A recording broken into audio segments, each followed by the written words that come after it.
Now your children can relive our great space battles or collect our wonderful Star Wars companions with Kenner's Star Wars action figures.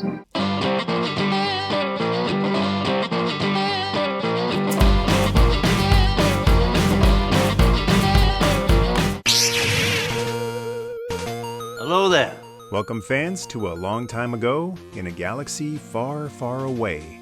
What kept you?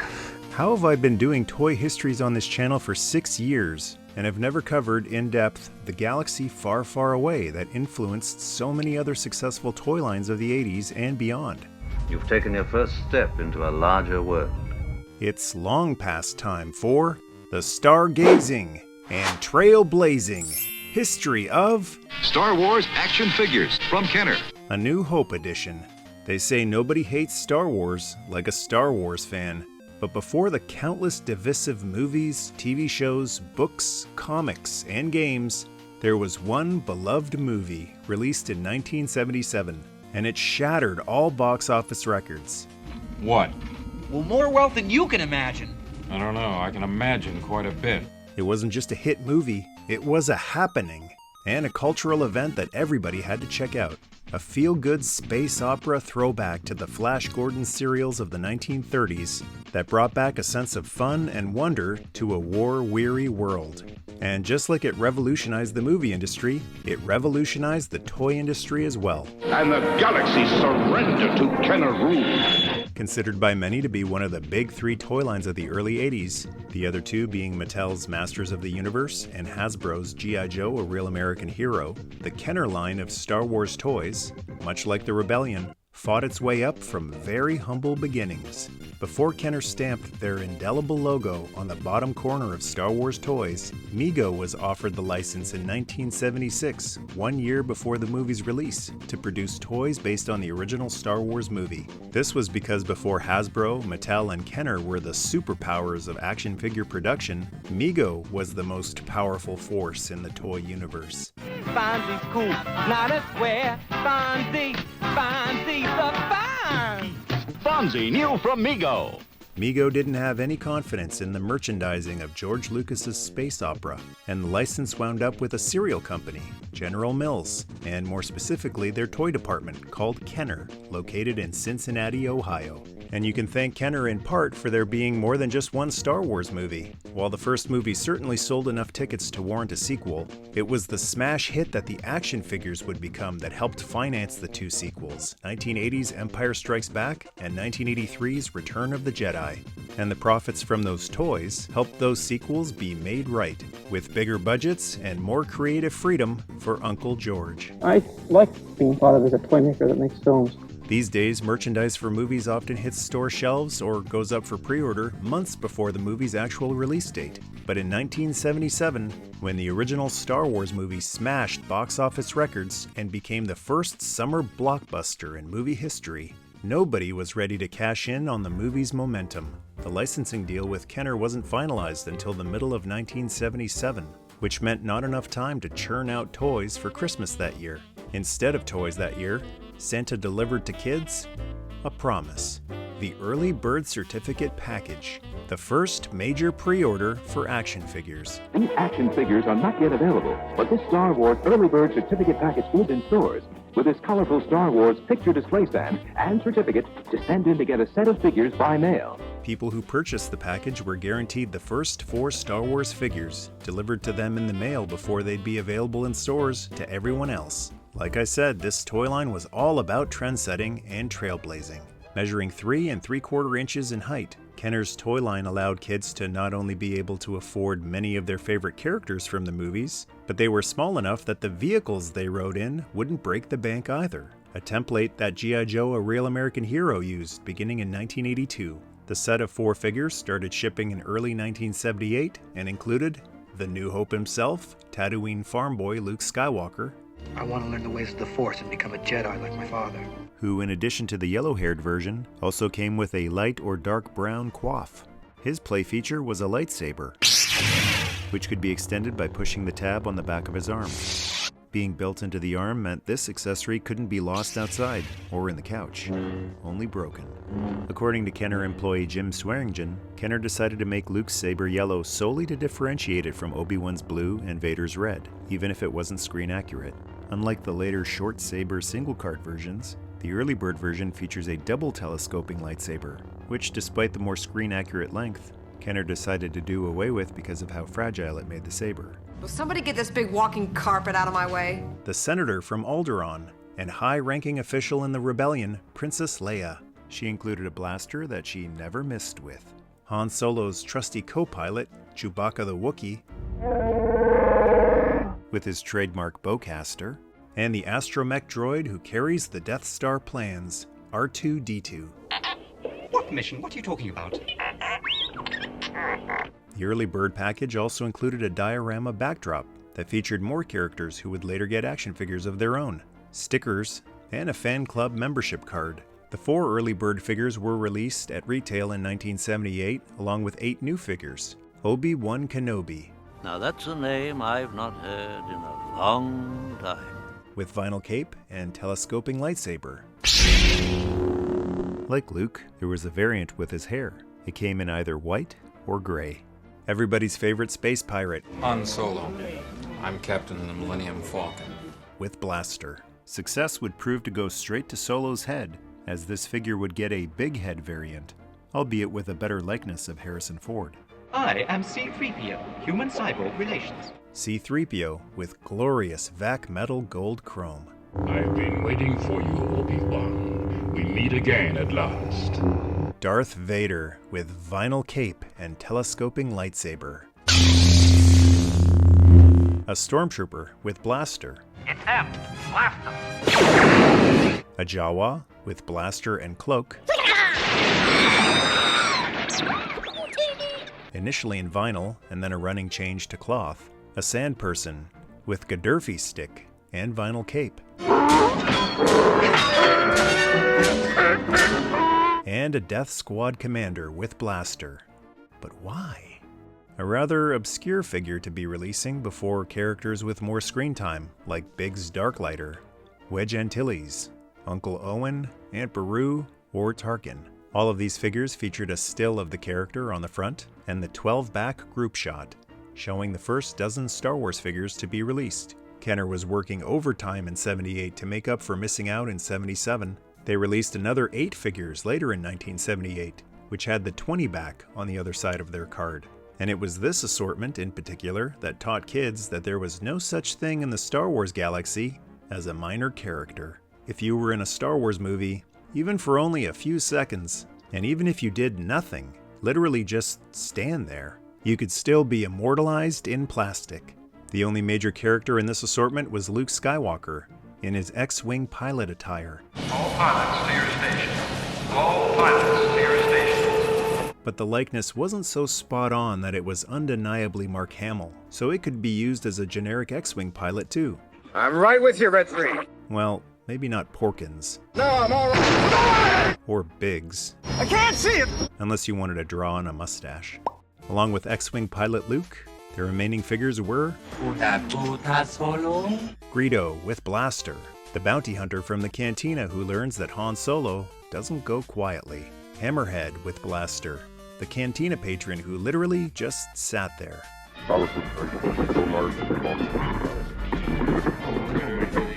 Snaggletooth with blaster, the cantina patron who just sat there. Walrus Man with blaster,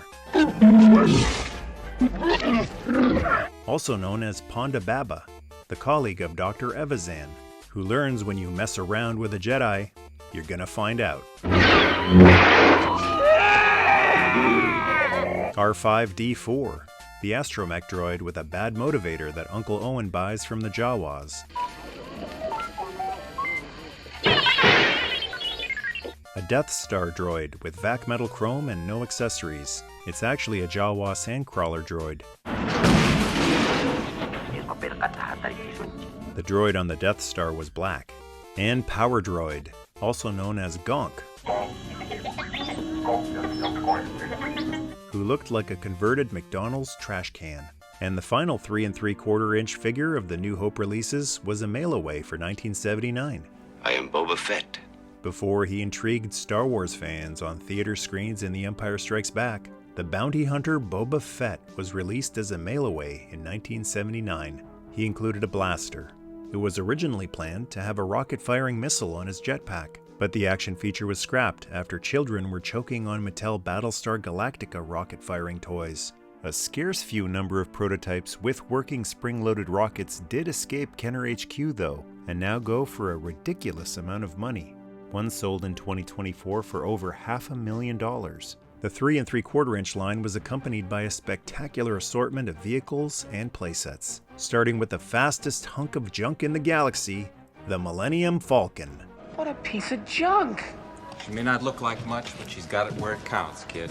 The Falcon featured a removable hull so you could gain access to the interior of the ship, a ramp, landing gear, cockpit that could seat Han and Chewie, training ball for Luke to practice his lightsaber skills on, Dejaric chess table where you could let Chewie win, radar dish, rotating guns, and a secret smuggling floor panel compartment. In addition to all these play features, it was battery operated with electronic battle alert sound. On to the Death Star! Han wasn't the only one cruising across space in '78. All wings report in. Red 5 standing by. Luke Skywalker's X-Wing was released, featuring opening S-foils with 4 laser cannons, an opening cockpit canopy, landing gear, and flashing lights and sounds. The R2 unit unfortunately couldn't be removed, but did have a play feature. Pushing down on R2 locked S-foils in attack position. Han and Luke had a pair of foes to wage wars with in the stars. Have you not? Darth Vader's TIE Fighter, or TIE Advanced, had an opening hatch to put the Dark Lord of the Sith in, blow-apart wings, and electronic light and sound. Darth Vader's TIE Fighter has flashing light, action sound. And despite there not being a TIE Fighter pilot released in the New Hope line of toys, a TIE Fighter was released for, I guess, a stormtrooper to fly, or Death Squad commander. It featured an opening top hatch, blow-apart wings, and electronic light and sound as well. The battles weren't only in the stars. What a desolate place this is. You could recreate the adventures on the desert planet of Tatooine with a few vehicles. Race across the Dune Sea in Luke Skywalker's land speeder. Look, there's a droid on the scanner. Dead ahead. Which had retractable wheels for a hovering illusion, and an opening hood.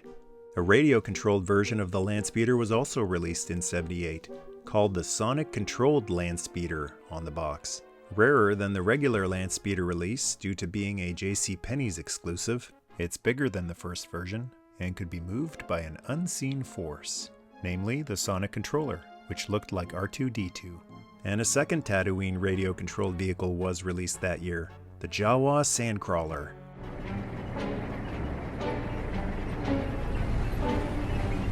With an opening ramp and elevator, great for peeling out in a hurry when Uncle Owen suspects the Jawas are trying to push some defective merchandise on him. And closing out the Tatooine rides was the lone creature of the New Hope toy line, the Patrol Dewback. With harness and saddle. Since the figures couldn't straddle, the innovative idea of having the Dewback have a trap door on the top for a figure to be inserted into was employed, to give a figure the illusion of sitting in the saddle. A big part of the profits from Kenner's Star Wars line was getting fans to buy multiples of the same figure, known as army building. To help carry your squad of stormtroopers, there was the Imperial Troop Transporter, a Kenner original creation. It's inspired by the movie but doesn't actually appear in it. Like many of the other vehicles, it was also battery powered and featured sounds from the movie. R2-D2, where are you? And another way to transport your figures was in the Star Wars Collector's Case, which could hold 24 figures and their accessories. A whopping 5 playsets were also released for A New Hope. That's no moon. It's a space station. It's too big to be a space station. The gigantic Death Star space station featured 4 floors of intergalactic adventure, a tractor beam, rope swing, elevator, laser cannon, retractable bridge, trash compactor with foam trash, Dianoga trash monster, and a trap door. The foam pieces on it have unfortunately broken down over time, so it's pretty difficult to find a mint condition one, even if you have a mint in box one. Just because the box is sealed doesn't mean what's in it is perfect. The Droid Factory mini playset came with a plethora of droid parts, letting you create your own droid servants, or droid army. The set featured a crane. Interesting to note that this was the only way to get R2 with a third middle leg. The carded version only had 2 legs. And back to Tatooine for the remaining 3 playsets. The Land of the Jawas set had an escape pod for R2 and 3PO, and if you couldn't afford the radio-controlled sandcrawler, a cardboard sandcrawler with working elevator. And one of the most sought-after vintage toys of all time. The Sears exclusive Cantina Adventure playset, which can go for thousands. It included the rare blue Snaggletooth figure, Greedo, Hammerhead, Walrus Man, and a cardboard playset of the Cantina. And in 1979, something a little more substantial was released to recreate Cantina adventures with the Creature Cantina Action playset. This place can be a little rough. This one came with a plastic base to go along with a cardboard backdrop. Recreate Han shooting first in Han and Greedo's corner booth. Yes, I bet you have. And if 3 3/4 wasn't your scale of choice, Kenner offered upsized versions of many of the characters, starting in 1978 with 12-inch dolls, as they were known back then, with removable gear and clothing. The initial wave of 1/6 scale figures included Luke Skywalker with lightsaber. Hey, they got the color right this time. Tunic, pants, boots, belt, and grappling hook. I recognized your foul stench when I was brought on board. Princess Leia with dress, belt, socks, shoes, brush, and comb. The ability to destroy a planet is insignificant next to the power of the Force. Darth Vader with black cape and red lightsaber. The rest of his gear wasn't removable. Chewbacca with bowcaster and bandolier. No more adventures. C-3PO with nothing but his gleaming vac metal self. And R2-D2 with Death Star plans. And an additional 5 figures were released the following year, 1979, and included Obi-Wan Kenobi. If you strike me down, I shall become more powerful than you can possibly imagine. With tunic, pants, Jedi robe, boots, and incorrectly colored lightsaber. Han Solo with shirt, vest, pants, boots, gun belt, blaster, and Medal of Yavin. Hey, what are you trying to push on us? Jawa with cloth brown cloak, ammo bandolier, and laser rifle. There's one. Set for stun. Stormtrooper with blaster. Nothing else was removable on him. We'll meet again, friend. And another sneak peek at Boba Fett with utility belt, cape, laser blaster, Wookiee scalps, and rocket pack with missile. Like Vader and the Stormtrooper, he didn't include a removable soft goods outfit.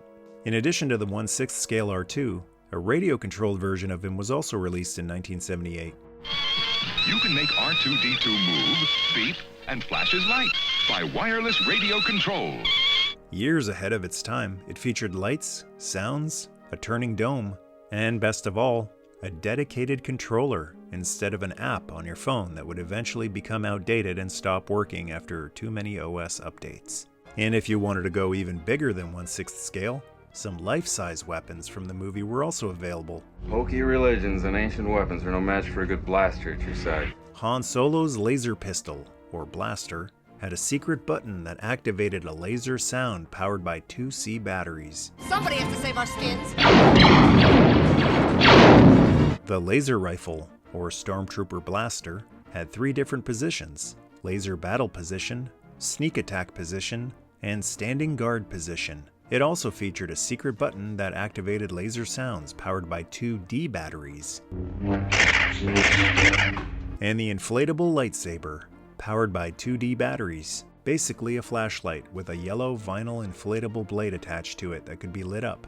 It couldn't take much abuse though, and could puncture after only a few whacks, which is why it included a repair kit. A more durable option was the Kenner Lightsaber electric toothbrush to battle the dark side of tooth decay. You can't pretend to hop on your imaginary Millennium Falcon cannon without coordinating with Captain Solo through Kenner's Luke Skywalker AM headset radio. I got him! Great kid! Don't get cocky! And use a different kind of force, the one in your fist, to pound on Star Wars bop bags, available in Vader, a Jawa, R2, and Chewie. And if you wanted to go in the opposite direction for scale and save space, as well as money, there was the Diecast collection. Wave 1 in 1978 consisted of 4 vehicles, each with an action feature and teeny tiny pilots. Darth Vader's TIE Fighter had a miniature Vader in the cockpit, and the wings could be blown off. A regular TIE Fighter with Vader in it again, and removable wings as well. Luke's Landspeeder had a miniature Luke and 3PO sitting in it, and floating illusion wheels. And Luke's X-Wing had opening S-foils and an opening cockpit. And 3 more diecast ships for Wave 2 in 1979, the Imperial Cruiser, or Star Destroyer. Included a miniature blockade runner that could be captured and placed inside it. The Y-Wing fighter had rotating guns, break-apart engine pods, Came from behind. landing gear, and a bomb, and the die-cast Millennium Falcon. With rotating guns, landing gear, and radar dish, since Lando isn't flying it. And finally, Star Wars home gaming began with electronic and traditional board games. Kenner's Star Wars Electronic Laser Battle Game took board games into the future with its electronic lights and sounds. You can play it alone or with a friend. First to light up Death Star wins. Star Wars X-Wing Aces electronic game was similar to Kenner's Aerial Aces World War II game and let you blow TIE fighters to smithereens. Good shot, kid! You got him! Pit squadrons of X-Wings against TIE fighters in the Electronic Battle Command game. Fire! 3 levels of play, basic, intermediate, and advanced. My TIE fighter's hit. And if you preferred more traditional board games over these newfangled battery-operated technological terrors, you could play the Escape from Death Star game and the Destroy Death Star game. That's a jam-packed start to one of the most popular and successful toy lines in history, and it's considered the smallest rollout of releases compared to the following 2 movies. I'll be back to talk about the Empire Strikes Back releases from 1980 to 82. Yeah. And the Return of the Jedi releases from 1983 to 85. Good. Huge thanks goes out to my pal Peter Joe, who let me do 360s of his immaculate vintage figure collection. Grateful to have finally been able to futz around with these pieces of toy history. Thanks to YouTube channel 12back for the wonderful classic Kenner commercials. After this video, please head over to that channel at youtube.com/12back and give them some appreciation and encouragement with a sub and some likes. Thanks to Rebel Scum for their Kenner archives, as well as the Toy Collector's Guide for their clean and concise layout of what came out and when. I'd like to take a moment to hand out some Yavin medals for the Patreon tribe members. Thank you for supporting this channel by joining at patreon.com/michaelmercy. And thank you to the channel panel members for hitting the join button and showing your support as well. May the Force be with all of you who go above and beyond to show support and encouragement. Thanks for watching. Remember to force push like, and to join the tribe, hit subscribe. Good night, good luck, God bless, and May the Force be with you and your children.